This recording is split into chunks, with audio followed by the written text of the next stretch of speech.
நண்பர்களே வணக்கம். எப்போவுமே மனசில் சந்தோஷம் இருக்கிற மாதிரி காமிக்கிறதும், துக்கமாக இருக்கிற மாதிரி இருக்கிறதும் இதெல்லாம் சரிப்பட்டு வராது. காரணம் என்னென்னா, உண்மையை வெளிப்படுத்தி வாழுங்க. சந்தோஷமாக இருந்தால் முழுசாக காமிச்சிடுங்க, இல்லைன்னா துக்கமாக இருந்தால் துக்கமாக இருக்கிற மாதிரி காமிங்க, தப்பு இல்லை. இந்த மாதிரி ஒவ்வொரு செயலுமே உண்மையாக இருந்து பழகுங்க. காலகட்டாயம் எப்படி வேணால் மாற்றும், நல்லவனாக மாற்றுறதும் தீயவனாக மாற்றுறதும் காலத்தின் கையில் இருக்குது. ஒவ்வொரு செயலுமே உண்மையாக செயல்படுங்க.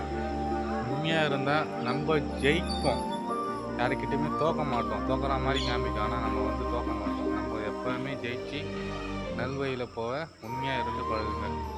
பொய்யான வேஷம், பொய்யான அன்பு, பொய்யான உறவு முறைலாம் வச்சுக்கிட்டு பொய்யான உறவு கொள்ளாதீங்க, அது பொய்யாவே மாற்றிருக்கும். இந்த மாதிரி ஒவ்வொரு செயலையுமே உண்மையாக பழகி வாழுங்க. சந்தோஷத்தை முழுசாக வெளிப்படுத்துங்க. துக்கத்தையும் இருந்தாலும் முழுசாக வெளிப்படுத்துங்க. இந்த அறகுறை வேண்டாம். அழுதுன்னா அழுதுடுங்க முழுசாக. யாரோ ஒரு கண்ணீரை வச்சுருந்தீங்க, அது பின்னாடி பாதிப்பு வரும். இவ்வளோ தான் நான் இப்போதைக்கு சொல்ல முடியும். எல்லோரும் சந்தோஷமாக வாழுங்க. வாழ்க வளமுடன்.